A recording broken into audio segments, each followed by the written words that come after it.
오늘 설교 제목은 무너진 성벽을 세우라입니다. 느헤미야 1장 말씀을 가지고 말씀 선포하겠습니다. 지금 보시는 것은 모형인데 가운데 건물이 있고 겉에 벽이 있죠. 이것이 바로 느헤미야가 성벽을 재건했을 때 그 모습을 재현한 모형인데, 지금 빨간 줄로 쳐진 것이 그 성벽이에요.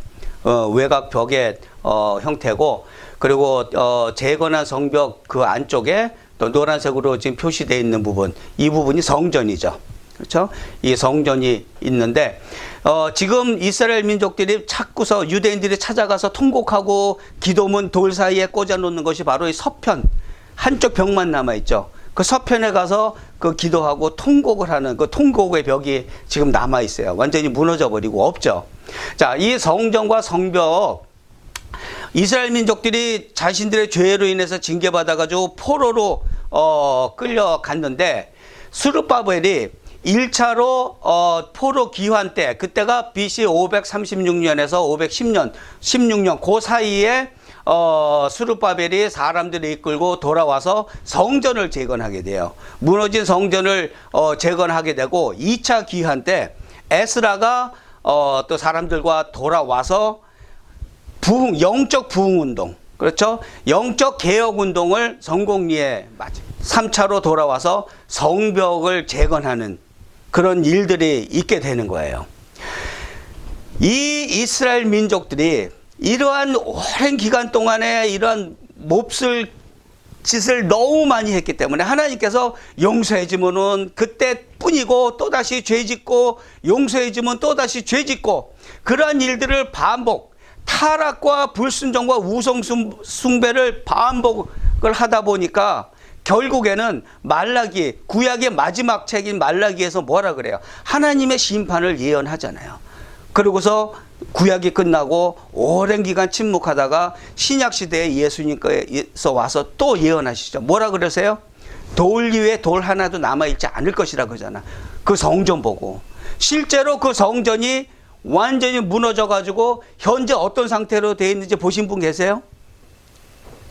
하나님이 임재하시고 하나님을 예배하는 이 성전이 지금 어떻게 되어 있냐면은 이슬람 사원이 들어가 있어요. 원래는 이 노란색 테두리에 있는 그 성전이 들어가 있어야 되는데 완전히 파괴돼 버리고 그 한복판에 황금돔, 이슬람 사원이 들어가 있는 것이죠. 이러한 성전이 파괴된 것은, 성전이 파괴되고 황금돔이 들어간 것은 성벽이 무너지기 시작했기 때문에 그래요. 그 시작이 바로 무너진 성벽이었다는 거죠. 그렇다면 우리 그리스도인들의 성벽은 뭘까요?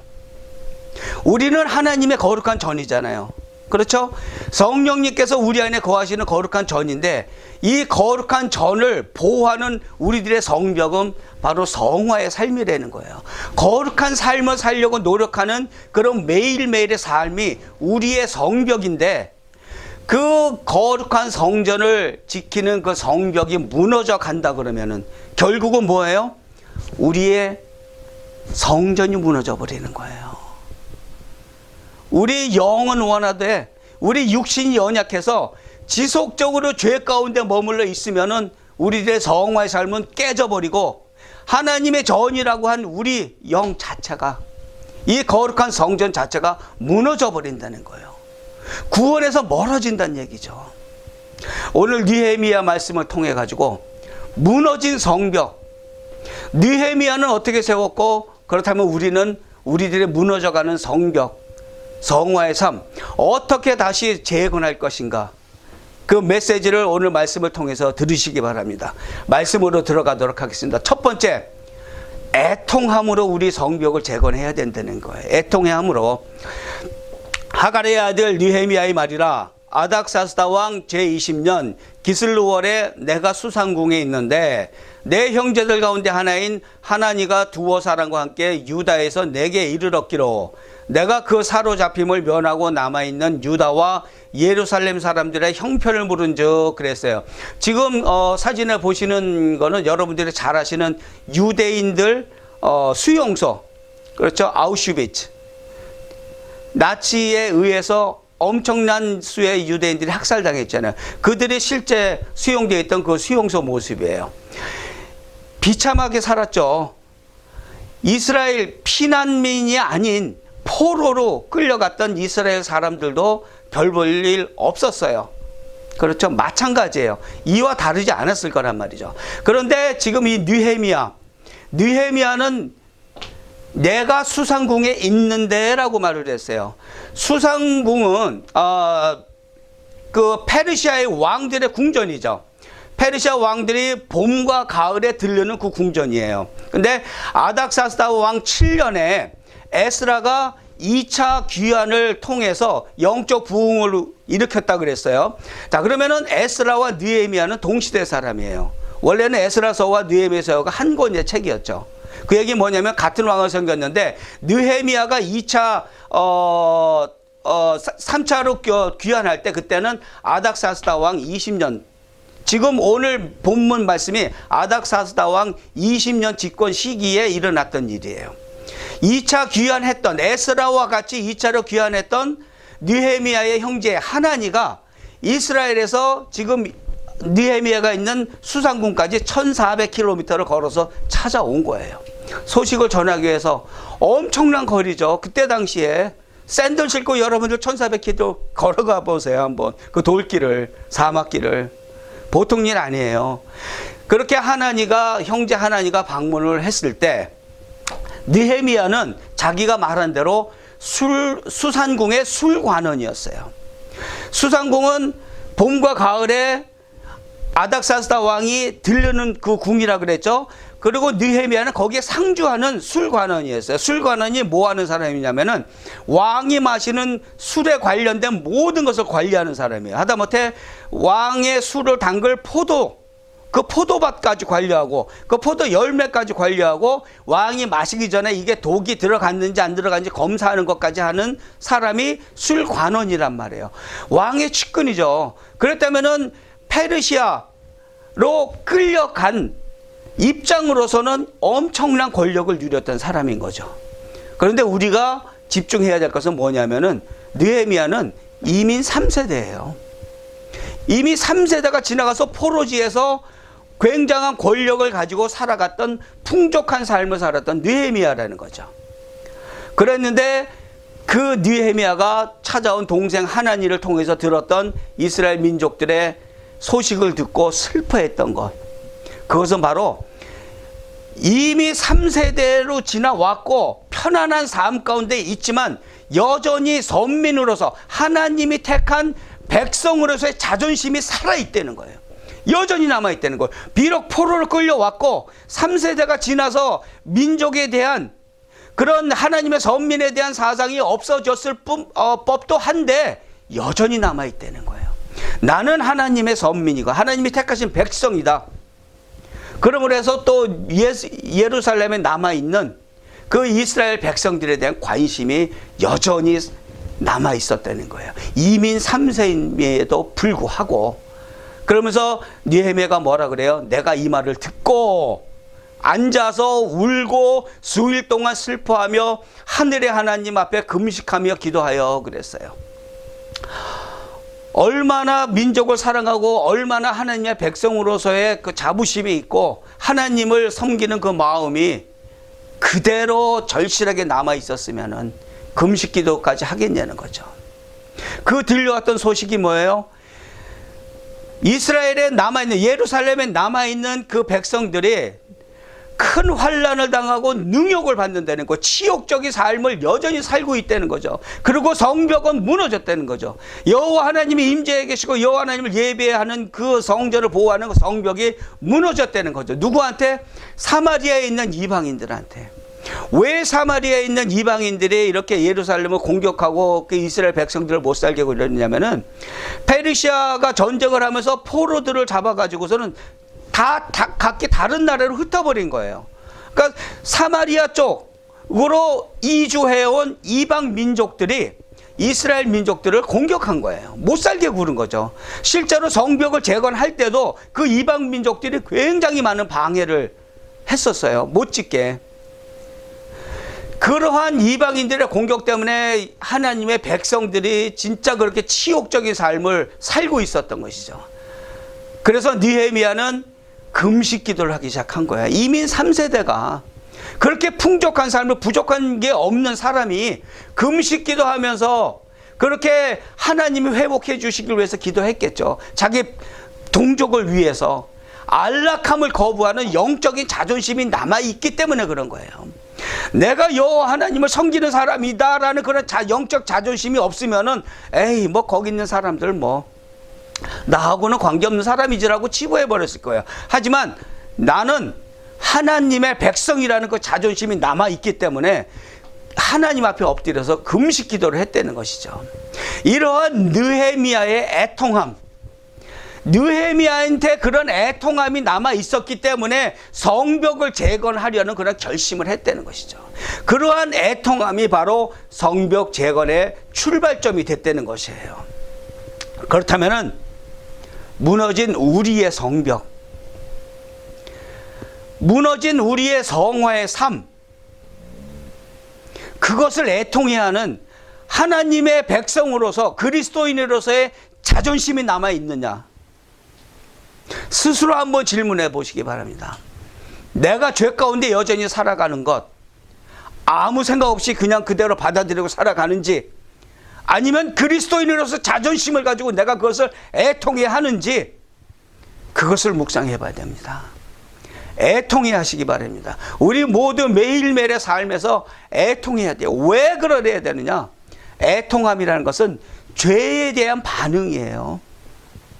우리가 죄를 졌고 내가 죄를 짓는 생각을 하고 그 안에 자꾸 빠져 들어가면서도 애통함이 없다는 것, 우리한테 애통함이 없는 그 무감각한 상태라는 것은 죄가 자유롭게 왕래한다는 거예요. 왜? 성벽이 완전히 무너졌기 때문에. 우리들의 거룩한 성전, 하나님의 성령, 하나님의 영이 거하시는 우리 거룩한 성전을 보호하는 그 성벽이 무너졌기 때문에 죄가 자유롭게 왕래한다는 것이죠. 그게 심각한 문제라는 거예요. 마태복음 5장 4절 말씀에 예수님이 이렇게 말씀하십니다. 애통하는 자는 복이 있나니 그들이 위로를 받을 것이며 그랬어요. 천국 복을 전하시면서 애통한 자가 복이 있다 그랬어요. 애통하면 무슨 복이에요? 로또 맞아요? 사업이 잘 되는 복이에요? 그 복 얘기하는 거 아니죠. 구원, 천국을 얘기하는 것이란 말이에요. 복 있는 자는 바로 구원을 받을 자, 천국을 소유할 자를 얘기하는 것이고, 복 없는 자는 바로 성전이 파괴된 자예요. 애통함이 없기 때문에, 애통한 자가 복이 있다 그랬는데 애통함이 없으면 어떻게 된다고요? 성벽은 완전히 무너지고 죄가 자유롭게 왕래하고 성전이 무너지니까 구원은 없어진다는 거예요. 천국을 소유하지 못한다는 것이죠. 그러한 애통함, 그 애통함으로 수시로 우리를 공격하고 파고드는 죄를 막아야 되는 것이에요. 그것이 바로 우리의 성벽입니다. 하나님의 성전을 지키는 완벽한 성벽, 애통한 삶, 애통한 삶으로 복받는 주님의 자녀들 되시기를 축원합니다. 아멘. 자, 두 번째, 성벽을 재건하는 그 조건, 핑계 없는 회개. 그냥 회개 아니에요. 핑계 없는 회개입니다. 이르되 하늘의 하나님 여호와 크고 두려우신 하나님이여, 주를 사랑하고 주의 계명을 지키는 자에게 언약을 지키시며 긍휼을 베푸시는 주여 간구하나이다 그랬어요. 느헤미야가 하나님한테 언약을 지키시며 긍휼을 베푸시는 주여라고 고백을 하죠. 그런데 우리가 한 가지 생각해 볼 것은 느헤미야는 이민 3세대라 그랬어요. 평범한 이민 3세대가 아니고 포로로 끌려온 그 자손이란 말이에요. 그런데 여전히 느헤미야는 신앙심을 갖고 있었지만은 다른 사람의 경우를 한번 생각해 볼까요? 하나님께서 최초에 이스라엘 민족들을 이끌고 나오셔서 뭐라고 약속하셨어요? 젖과 꿀이 흐르는 땅으로 인도할 거라 그러셨잖아요. 그리고 가나안 땅에 들어갔는데 결과는 어떻게 됐어요? 물론 그들의 죄 때문이지만 지금 완전히 파괴돼서 뿔뿔이 다 흩어졌단 말이에요. 그렇죠? 포로로 끌려갔단 말이에요. 그렇다면 이민 3세대의 관점으로 봤을 때 하나님이 믿을만 해요? 아니면 긴가민가해요? 아마 많은 사람들이 하나님 살아 계신가? 진짜 여호와 하나님 살아 계신가라고 의문점을 가졌을 거예요. 왜냐하면은 그 본토에서 신앙교육을 받고 살아간 것도 아니고 포로로 끌려와서 3세대가 지났고 배부른 삶, 풍요로운 삶을 살고 있는데 그 신앙심을 지키고 있기가 쉽겠냔 말이에요. 쉽지 않죠. 그런데 느헤미야는 지금 고백을 하고 있는 거예요. 신실하신 하나님, 약속을 반드시 지키시는 하나님이시고 하나님의 백성을 사랑하실 때 끝까지 사랑하시는 사랑의 하나님이라는 것을 하나님 앞에 무릎 꿇고 고백하고 있는 거예요. 그것은 바로 하나님께서 이스라엘 백성들에 대한 징계, 그 징계에 대한 인식이 다른 사람과 달랐다는 거예요. 느헤미야는 어떻게 받아들였냐면은 하나님의 판결은 정당했다.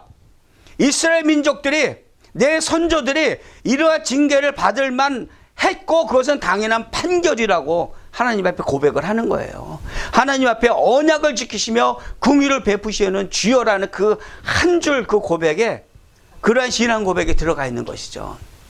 그러면서 느헤미야가 뭐라 그래요? 하나님 앞에 계명과 율례와 규례를 지키지 아니하였나이다 그랬어요. 이제 종이 주의 종들인 이스라엘 자손을 위하여 주야로 기도하오며 우리 이스라엘 자손이 주께 범죄한 죄들을 자복하오니 주는 귀를 기울이시며 눈을 여시사 종의 기도를 들으시옵소서. 나와 내 아버지의 집이 범죄하여 주를 향하여 크게 악을 행하여 주께서 주의 종 모세에게 명령하신 계명과 율례와 규례를 지키지 아니하였나이다 그랬어요. 계명은 도덕법을 얘기하는 거예요. 하나님과 우리 인간과 인간 사이에 그 모든 지켜야 될 법, 그리고 율례는 종교법을 얘기하는 거죠. 제사법을 얘기하는 거예요. 하나님 앞에 우리가 어떠한 제사를 지내야 된다는 걸, 그거를 말하는 거고, 규례는 인간과 인간 사이에 어떠한 관계가 형성돼야 된다는 것, 그거를 가르쳐 주는 것이 규례법인데, 이 계명과 율례와 이 규례는 어떠한 법이에요? 완벽하신 하나님의 완벽한 법이란 말이에요. 그런데 문제는 우리가 완전하지 못했다는 거예요. 완벽하신 하나님의 그 완벽한 법이 있는데 우리는 완전할 수 없는 부족한 백성밖에 안 된다는 것이에요. 그것이 바로 느헤미야가 하나님 앞에 엎드려서 자복하고 있는 거예요. 핑계대지 않아요. 하나님, 우리가 그렇게 죄진 것은, 우리 선조가 죄진 것은 그 어떤 여인이 어떤 우상을 갖고 왔기 때문에 그렇게 된 거잖아요. 조금만 좀 참아주시죠. 요 징계 조금만 좀 밀어주시죠. 그렇게 얘기 안 했다는 거예요. 완전히 우리들의 잘못이었다는 것, 선조들의 잘못이었다고 자복하고 있는 것이잖아요. 핑계대지 않았단 말이에요, 회개하는데. 근데 우리 회개 기도할 때 어떻게 뭐라 그래요? 하나님, 잘못했어요. 잘못했는데 아니 옆에 김 집사가 내 얘기만 안 하고 다녔어도 저도 김 집사 얘기 안 하죠. 핑계 댄단 말이에요. 왜 찔려요? 좀 찔려요? 하나님, 내가 오늘 밥 안 먹고 승질내고 온 거 김치가 너무 쉬어서 그랬잖아요. 저기 쉬인 거 못 먹는 거 아시잖아요. 하나님 아시잖아요. 알긴 뭘 알아. 핑계 대지 말아야 된다는데 우리는 회개를 하면서도 한쪽에는 꼭 핑계거리를 준비하고 있어. 그거는 회개가 아니란 말이에요. 이유가 많이 달려있는 회개는 가증한 위선이라는 거예요. 바리새인들과 같은 하나님 앞에 어떠한 거룩한 모습만 보여주기려고 하지, 그런 노력만 하지, 진짜로 하나님 앞에서 내가 진짜 요거밖에 안 되는 인간이구나고 애통한 심령을 갖고 있지를 못하다는 것이죠. 이 성벽에 돌 하나가 빠져 있으면은 그 돌 하나 빠진 걸로 끝날까요? 아니죠. 그 주변에 작은 돌들이 또 빠져나가기 시작하고 하나, 둘, 셋, 하나씩 빠져나가다는 결국은 무너져 가게 된다는 것이죠. 우리가 삶을 살아감에 있어서 작은 죄 하나를 묵인하는 것, 그것은 예수님께서 경계하라고 하신 바리새인의 누룩에 물들어가는 거예요. 누룩이 처음에는 자기 부분, 작은 부분만을 누룩으로 전부 다 부풀려 가지만은 결국에는 어떻게 돼요? 전체가 다 누룩에 영향을 받게 된다는 것이죠. 작은 거 하나 묵인하는 것. 내가 회개를 하고 있지만은 항상 내 뒤에는 핑계거리를 갖고 있는 것. 여전히 누룩을 내 뒤에 살고 사는 거란 말이에요. 유혹을 거부하는 것. 진짜 고통이에요. 그거는 여러분들 다 아실 거예요. 죄를 거부하는 것. 죄 짓는 거 왜 힘들어요? 죄 짓는 거 달콤하니까. 죄 짓는 거 진짜 달콤하고 재밌어요. 하나님이 하지 말라는 거, 도박장 가지 말라는 거, 도박하는 거 좋아하시는 분들 끊기 힘들어요. 왜? 재밌으니까, 달콤하니까. 간음하기 좋아하시는 분들 하지 마 그래봐. 더 하고 싶어질걸요. 왜? 달콤하니까. 죄라는 것이 그렇게 중독성이 강하기 때문에 유혹을 거부하는 것, 죄를 거부하는 것은 고통이란 말이에요. 고통인데 우리 어떻게 해야 돼? 고통을 거부하는 훈련을 할수록 우리는 영성의 근육이 생긴단 말이에요. 여러분들 바디빌더들 막 등치도 이만한 사람들, 그 사람들 몸이 어떻게 해서 커지는 줄 아세요? 역기 들죠? 역기 들면 아파. 왜 아프냐면은 그 근육들이 미세하게 찢어져요, 운동하면은. 그리고 운동 안 하고 쉴 때는 그 근육이 아물어. 아물면서 여러분들 상처 나면 흉터 올라오죠. 근육이 찢어지고 아물고 찢어지고 아물고 하면서 커지는 거예요. 그리고 강해지고.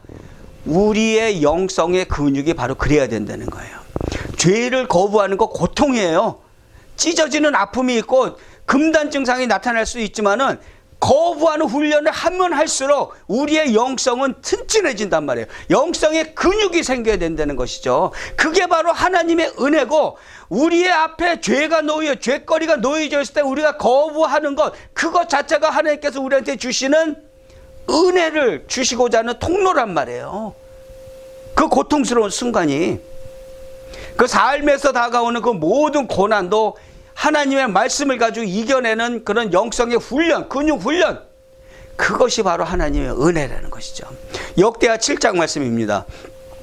내 이름으로 일컫는 내 백성이 그들의 악한 길에서 떠나 스스로 낮추고 기도하여 내 얼굴을 찾으면 내가 하늘에서 듣고 그들의 죄를 사하고 그들의 땅을 고칠지라. 아멘. 하나님이 받으시는 회개는, 잘 들으세요. 하나님이 받으시는 회개는 스스로 낮아지는, 하나님이 억지로 낮추는 게 아니고 내가 내 죄를 바라볼 수 있어야 돼요. 그리고 하나님 앞에서 스스로 낮아져 가지고 겸손하게 회개해야 된다는 거예요. 핑계거리를 대지 말고 김집사 때문이 아니고 내가 죄인인 거예요. 스스로 낮아지는 그런 겸손한 회개를 하나님께서 받으신단 말이죠. 핑계 없는 회개로 하나님 앞에 날 것 그대로, 벌거벗은 그 모습 그대로, 때 묻은 모습 그대로 나가서 하나님 앞에 회개하시기 바랍니다. 그것이 바로 구멍난 성벽을 채우는 최고의 재료, 성벽을 든든하게 지켜내는 최고의 방법인 줄 믿으시기 바랍니다. 아멘. 자, 세 번째 메시지, 말씀을 회복하라 라고 전하고 있습니다. 옛적에 주께서 주의 종 모세에게 명령하여 이르시되 만일 너희가 범죄하면 내가 너희를 여러 나라 가운데 흩을 것이요 만일 내게로 돌아와 내 계명을 지켜 행하면 너희 쫓긴 자가 하늘 끝에 있을지라도 내가 거기서부터 그들을 모아 내 이름을 두려고 택한 곳에 돌아오게 하리라 하신 말씀을 이제 청하건대 기억하옵소서 그랬어요. 느헤미야가 뭐라 그랬어요? 지금 옛적에 여호와 하나님께서 하나님의 종 모세에게 말씀하신 거 있죠? 모세에게 약속하신 거 있죠? 라고 구약 말씀을 지금 인용을 했어요. 뭐라고 그랬어요? 하나님의 약속을 거론했을 때 어떤 말씀을 거론했냐면은 레위기 26장 말씀하고 신명기 4장과 30장 말씀을 인용한 게 이거예요. 흩을 것이다. 말 안 듣면 하나님께서 흩을 것이고, 하지만은 하나님 앞에 돌아오면, 회개하고 돌아오면은 다시 돌아오게 할 것이다. 그 약속의 말씀은 하나님 앞에 그렇게 거론을 얘기를 한 거죠. 그 얘기는 뭐냐면은 느헤미야가 예루살렘 그 성벽을 재건하기에 앞서 가지고 그 모든 재건 계획의 뿌리를 하나님의 말씀을 두고 있다는 거예요. 하나님의 언약의 말씀을 붙들고서 그 말씀으로 하나님께서 다시 모든 이스라엘 백성을 돌아오게 해주실 거라는 그 믿음을 가지고 그 재건 계획을 세우기 시작했다는 것이죠. 그것은 바로 하나님의 말씀, 그 하나님께서 하나님의 백성들에게 주신 그 모든 언약의 말씀들을 100% 신뢰했다는 거예요. 그렇게 하나님의 언약의 말씀을 100% 신뢰하고 어떻게 했어요? 마지막 말에 1장 그 마지막 말에 지금 뭐라 그래요?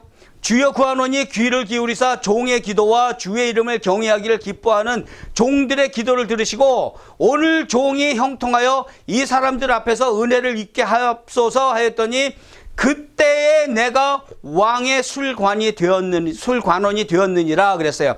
이거는 번역할 때 말을 좀 오해를 하게끔 잘못 번역을 했어요. 원래 뜻은 뭐냐면은 그때에 그 당시에 내가 이미 왕의 술관원이었다는 얘기예요. 왜 이 얘기를 뜬금없이 했을까? 회개 기도하고 하나님의 도움을 구하면서 뜬금없이 마지막에 가서 그때 내가 왕의 술관원이었다라고 얘기했어요. 그 얘기 뭐냐면은 느헤미야는 왕의 측근이었어요. 근데 페르시아 왕들, 제가 에스더서 설교할 때 얘기했죠. 페르시아 왕 앞에 나갈 때는 반드시 미리 허락을 받거나 아니면 왕이 규를 내밀어 가지고 집행이 내밀어 가지고 죽이지 않게끔 허락을 하거나 둘 중에 하나였단 말이에요. 이 느헤미야가 왕의 측근으로서 술관원 그 직책을 맡고 있지만 여전히 이 페르시아 왕의 허락을 받고 또는 부름을 받고 나가야 된단 말이에요. 그러한 입장에 있는데 느헤미야가 기억한 게 뭐였을까요? 그 당시에 그때 이 말을 한 이유가 에스더가 내린 결단을 떠올렸던 거란 말이에요. 에스더하고 느헤미야하고 무슨 상관이 있냐고요? 잘 보세요.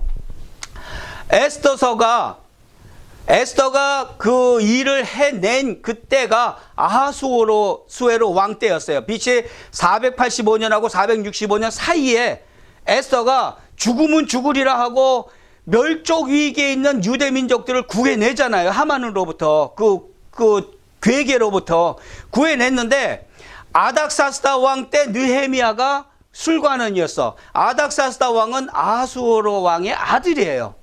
그러니까 에스더가 약 40년 전쯤에 그 일을 해낸 거야.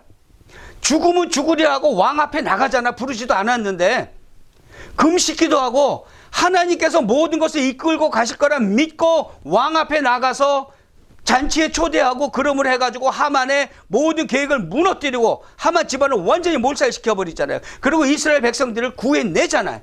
그것을 느헤미야가 알고 있다는 거죠. 불과 40여 년 전에 일어났던 일이고 느헤미야도 그 일을 알고 있어. 왜냐? 모든 지역의 유대인들을 다 죽이라고 조서를 내렸잖아요. 그럴 때만 알고 있는 거야. 그리고 어떻게 다시 살아나게 될 것까지 알게 됐던 거야. 그랬더니 지금 이 느헤미야가 한 말, 그때 내가 왕의 술관원이었다라고 말한 이유가 바로 그거라는 거야. 에스더가 한 일을 떠올리고 내가 에스더는 왕비로서 나는 술관원으로서 하나님이 나를 붙들고 계시고 구원을 해주실 걸 믿고 담대하게 나가겠다는 얘기예요. 그 얘기예요. 내가 그때 술관원이었다는 건. 그 페르시아 왕 아닥사스다 왕 앞에 나가서 하나님의 경륜을 따라서 그 모든 일을 해내겠다는 것이죠. 느헤미야가 믿은 것, 느헤미야가 신뢰했던 것은 바로 하나님의 언약의 말씀이었어요. 그 언약의 말씀을 믿지 않았으면 에스더와 같이 그 앞에 나가지를 못한 거죠. 에스더를 통해서 하나님께서 어떻게 했으며 그 열방들을 통해서 이스라엘을 어떻게 이끌고 가셨는지 하나님의 경륜을 알고 있기 때문에, 믿었기 때문에, 하나님의 역사하심을 믿었기 때문에 담대하게 내가 왕의 술관원이고 왕이 나를 부르지 않으면 나는 죽을 수도 있지만 죽으면 죽으리라 고백하고 나가서 모든 일을 해낸 에스더와 같이 나도 그 앞으로 가겠다는 얘기예요. 그리고 어떤 일이 일어났어요? 왕의 허락을 받고 총독이 돼서 돌아와서 52일 만에 그 무너진 성벽을 재건해내잖아요. 52일 만에. 그렇게 오랜 기간 동안 방치되어 있던 그 성벽을 하나님의 능력으로 이뤄낸 것이죠. 그 성벽 재건의 그 시발점, 그 시작이 바로 하나님의 말씀을 가지고 그 말씀이 회복이 되니까 그 성벽 재건의 출발점이 됐다는 것이죠. 우리들의 무너진 삶과 믿음, 회복하는 것, 그것은 바로 하나님의 말씀이에요. 다른 신앙서적 좋은 것들 많은 거 알아요. 많은 좋은 책들이 있지만 그것이 아니고, 누구의 충고가 아니고 하나님의 말씀이 내 안에서 먼저 회복이 된다는 거예요. 하나님의 말씀으로 돌아가라. 아드폰테스. 말씀으로 돌아가야 된다는 것이죠. 그것이 우리 성벽을 재건하는 기초가 되어야 된다는 거예요. 여호수아 1장 8절 말씀입니다. 이 율법책을 내 입에서 떠나지 말게 하며 주야로 그것을 묵상하여 그 안에 기록된 대로 다 지켜 행하라. 그리하면 내 길이 평탄하게 될 것이며 내가 형통하리라. 아멘. 하나님의 말씀, 성경, 그 말씀대로 살아봐요. 평탄하지 않을래? 평탄하지 않을 수가 없어. 형통하지 않을래? 형통하지 않을 수가 없어. 그 말씀이 우리한테 살아나야 되고 우리한테서 회복이 돼야 하나님의 말씀하신 대로 평탄하고 형통하기 시작한다는 거예요.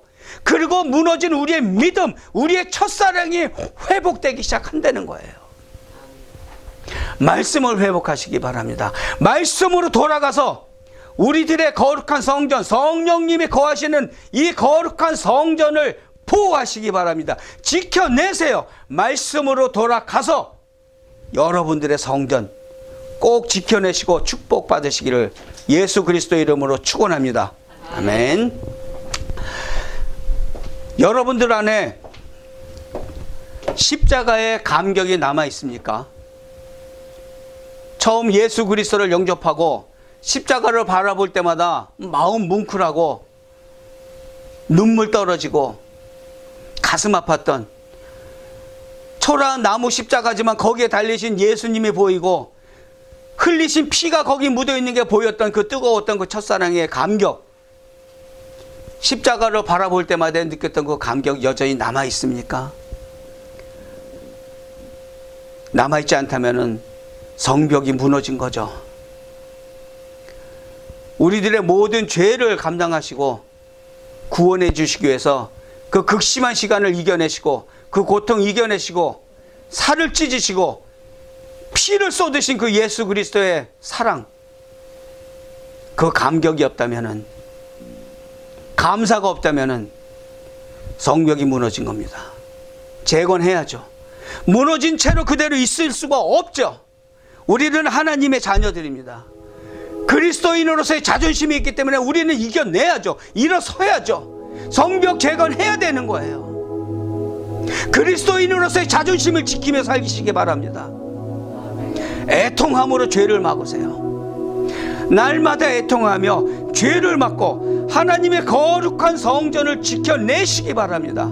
애통함, 매 순간마다 내가 죄를 짓고자 할 때마다 애통해하는 그 심령이 바로 하나님의 거룩한 전을 지켜내는 성벽인 줄 믿으시기 바랍니다.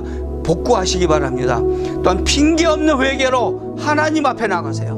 매일매일의 삶, 핑계 없이 하나님 앞에 나가서 무릎 꿇고 회개함으로 구멍난 나의 성벽을 메우고 그 무너져가는 성벽 다시 일으켜 세우시기를 축원합니다.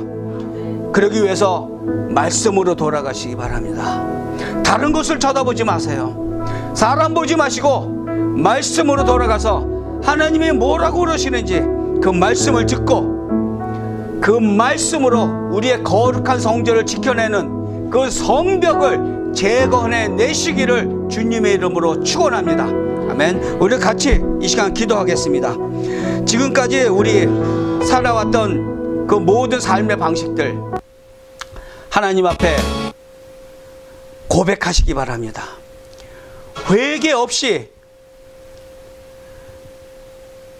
하나님 앞에 모든 것 벌거벗고 나가세요.